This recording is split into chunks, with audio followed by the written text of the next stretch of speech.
अस्सलामुअलैकुम। मैं हूं वसीम बलोच। आप देख रहे हैं जानबाज टीवी और आज हम आपको बताएंगे कि आर्मी में अफसर कैसे बनते हैं। तो वीडियो को स्टार्ट करने से पहले आप लोगों से दरख्वास्त है कि आप हमारा चैनल सब्सक्राइब करें और बेल के आइकन को प्रेस करें ताकि हम आपको समझा सकें कि आर्मी में अफसर कैसे बने जाता है। ठीक है, हम आपको हर एक चीज़ के बारे में टाइम टू टाइम बताते रहेंगे एक सीरीज़ के थ्रू।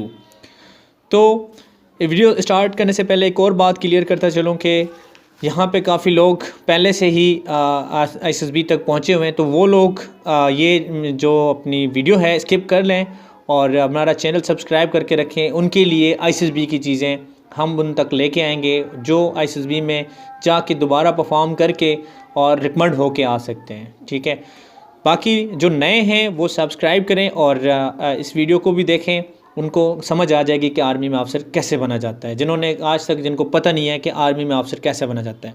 तो आपको बताता चलूँ कि एफएससी पास करने के बाद, इंटरमीडिएट पास करने के बाद आपके पास एक सुनहरी मौका होता है, वो पाकिस्तान आर्मी में as an army officer commission पास करने के लिए।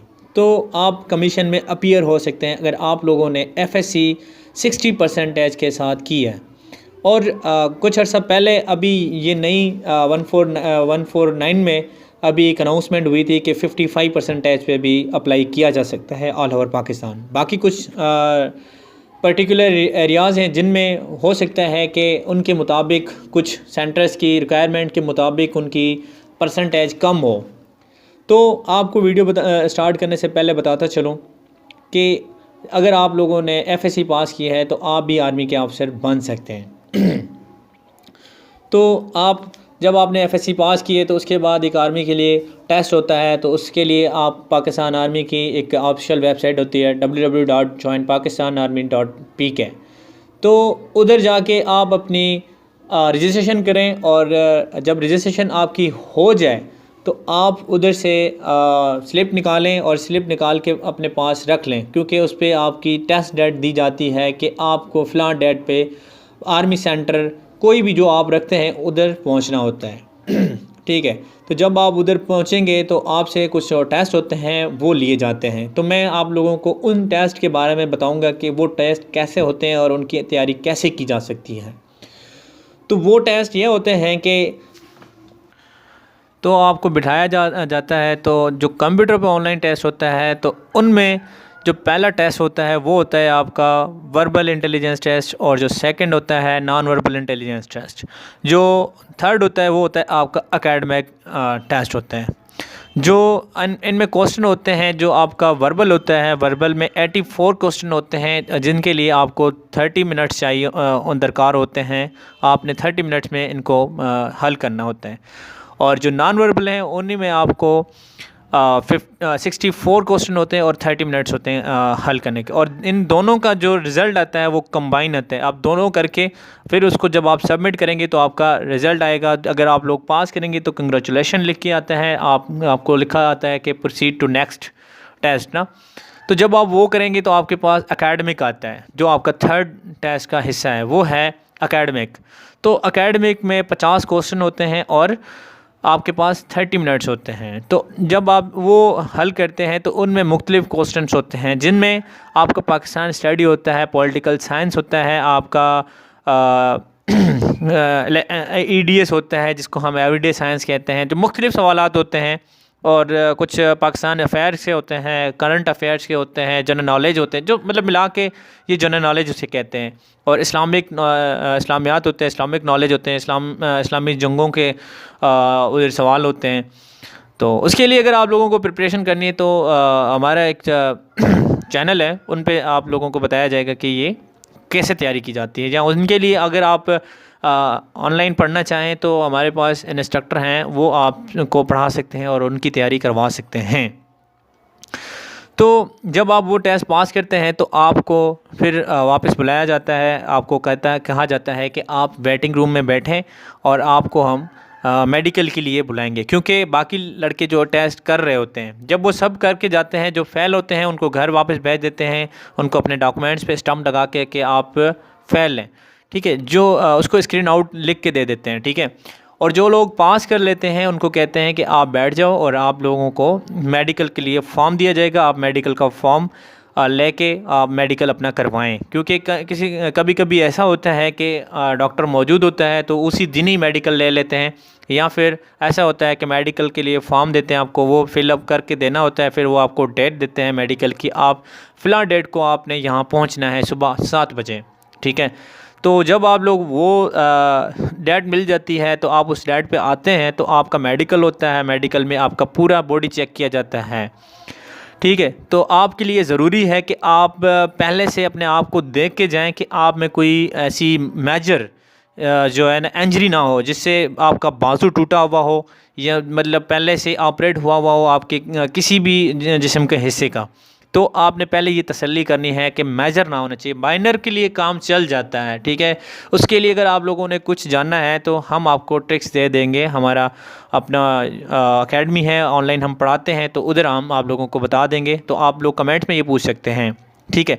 तो आपको आगे बताता चलूँ कि मेडिकल जब हो जाता है, मेडिकल होने के बाद वो आप लोगों को कहते हैं कि अब आपका मेडिकल हो गया है। तो मेडिकल के लिए कुछ चीज़ें हैं जो आपको बताता चलूँ। मैं सोच रहा था कि ना बताऊँ, मगर चलो बता देता हूँ कि इनको पता नहीं होता कि मेडिकल में क्या क्या होता है। मेडिकल में आपकी आईसाइट चेक होती हैं, आपकी हाइट, वेट और चेस्ट चेक होता है, और आपका जो है ना पूरे बॉडी चेक होती है, ठीक है। आपके इनर भी चेक किए जाते हैं कि इनर बॉडी भी चेक की जाती है, ठीक है। क्योंकि आप आर्मी के अफसर बनने जा रहे हैं, अगर आपके अंदर कोई ऐसी चीज़ अल्लाह ना करे कि आप में नुक्स है तो आप अंदर उधर जाकर ट्रेनिंग नहीं कर सकते, तो वो आपकी पूरी बॉडी चेक करते हैं, ठीक है। तो जब आपका वो हो जाते हैं तो आप लोगों को कहते हैं कि चलो आपका अभी फ़िज़िकल होगा, या फिर वो ये होता है कि जो डेट देते हैं मेडिकल की वो सुबह के 5 बजे कहते हैं कि आ जाएँ, आपकी मेडिकल होगी, और पहले फ़िज़िकल होगा फिर मेडिकल होगा। फिर ये होता है कभी कभी कि वो कहते हैं कि पहले उनका मेडिकल हो जाए फिर दूसरी डेट देते हैं कि आपका फ़िज़िकल होगा। क्योंकि कुछ लोग अभी भी आ रहे होते हैं, वो कहते हैं कि चलो सबका जो फ़िज़िकल है एक साथ हम ले लेंगे, तो वो आपको फिर फ़िज़िकल के लिए लेके जाते हैं। उनमें 1.6 किलोमीटर होता है जो आपने 8 मिनट में क्लियर करना होता है। उस क्लियर करने के बाद आपको इंटरव्यू के लिए फॉर्म दिया जाता है कि आपने अपना इंटरव्यू देना है फ़लाँ डेट को। उसमें इंटरव्यू के लिए कुछ जो चीज़ें होती हैं वो बहुत ज़रूरी होती हैं। तो इंशाल्लाह इंटरव्यू के लिए मैं एक नई वीडियो बनाऊंगा, आपको उसके लिए थोड़ा वेट करना पड़ेगा। मैं इंटरव्यू का पूरी चीज़ बताऊँगा इंशाल्लाह। तो आप लोगों ने इंटरव्यू के लिए हमारे चैनल को सब्सक्राइब करके रखना है, क्योंकि मैंने आपको इंटरव्यू की हर एक चीज़ बतानी है कि इंटरव्यू कैसे पास होता है, और इंटरव्यू के मैं आपको क्वेश्चन भी दे दूंगा, ठीक है। तो आप हमारा चैनल सब्सक्राइब करके रख लें और थोड़ा वेट करें, एक आधे दिन में मैं वो भी अपलोड कर दूंगा प्रॉपर एक यूट्यूब के। मैं कहता हूँ कि ऐसी वीडियोज़ और ऐसी अथेंटिक चीज़ें आप लोगों को पास मैं पहुँचा दूँगा जो आप कहेंगे कि वाकई ये चीज़ें हमारे काम आएंगी। तो इंशाल्लाह वो लोग जब आप लोग वो करेंगे तो इंशाल्लाह आपका इंटरव्यू भी पास हो जाएगा। तो मैं आपका बताऊं कि इंटरव्यू के लिए आपको डेट दी जाती है जिस डेट पे आपका इंटरव्यू होता है, ठीक है। तो इंटरव्यू जब आपका क्लियर होता है तो उसके बाद आता है आपका आईएसएसबी का फॉर्म। तो आपको कहते हैं कि बेटा ये आपका पास आईएसएसबी का फॉर्म है और आपने ये फिल करके अपने घर से ये यहाँ तक पहुँचाना है इस डेट को, इससे बाद में आपको नहीं लिया जाएगा। चलो वो हो जाता है, 1-2 दिन बाद लेट भी अंदर हो जाए तो वो ले लेते हैं, मगर आप कोशिश करें कि अपनी टाइम पे जो फॉर्म है वो फ़िल करके उधर पहुँचा दें। तो मैं आईएसएसबी फॉर्म फ़िल करने की एक ट्रिक्स बताता हूँ कि आईएसएसबी के फॉर्म फिल करने से पहले आप लोगों ने जो उसकी ना कॉपीज़ करवा के रखनी है और उस कॉपीज़ को फिल करना है, ठीक है। और उसके बाद उनको फिल करके ओरिजिनल को फिल करके उनको दे देना है, ठीक है। ये मैं चलो इसके लिए भी अलग वीडियो बनाऊंगा, क्योंकि एक वीडियो में बात समझ में नहीं आती, तो ये वीडियो भी मैं आप लोगों को बता दूँगा कि क्या क्या चीज़ें ज़रूरी हैं आईएसएसबी फॉर्म फिल करने के लिए। क्योंकि आईएसएसबी का जो फॉर्म होता है वो बहुत ज़्यादा मैटर करता है आपकी आईएसएसबी के लिए, ठीक है। तो आप जब आईएसएसबी का फॉर्म फिल करके उनको दे देते हैं तो आपको 15 से 20 दिन बाद कॉल अप लेटर आता है जो आपको डेट दी जाती है कि आपकी आईएसएसबी आज इस डेट को वहाँ पे होगी। तो उनके लिए 4 सेंटर हैं, वो इनमें से एक होता है कराची मलीर, और दूसरा है गुजरांवाला, और उसके बाद एक कोहाट आता है, और तीसरा आता है अपना मुझे अभी याद नहीं आ रहा उसका नाम, चलो वो आपको पता चल जाएगा, जो भी सेंटर है वो आपको बता देंगे उस स्टेट पे जाना है। तो आप उधर जाएंगे तो आईएसएसबी की कुछ चीज़ें होती हैं वहाँ पे आप लोगों से ली जाती हैं। आईएसएसबी 5 दिनों की होती है। तो आईएसएसबी के बाद आपको रिकमेंडेड होना ज़रूरी होता है जब आप उधर जाते हैं, अगर आप आर्मी में अफसर बनना चाहते हैं तो, ठीक है। तो इंशाल्लाह आईएसएसबी के लिए भी मैं वीडियो बनाऊँगा। तो तब तक के लिए मुझे दीजिए इजाज़त और अपना ख्याल रखिएगा, और हमारे चैनल को सब्सक्राइब ज़रूर कीजिएगा। अगर आप लोगों को मेरी वीडियो पसंद आई है तो ये लाइक और शेयर भी कर दें अपने दोस्तों के साथ, ताकि हमारी भी मोटिवेशन हो कि हम भी आप लोगों को ये चीज़ें समझा सकें। और अगर कोई चीज़ें छूट गई हैं तो इंशाल्लाह वो भी आप लोगों को मैं बता दूंगा। तो अगर आप लोग जानना चाहते हैं तो अपने कमेंट बॉक्स में मैसेज कर दें, हम आपको उसके बारे में भी बता देंगे, ठीक है। जज़ाकल्लाह, थैंक यू, अल्लाह हाफिज़।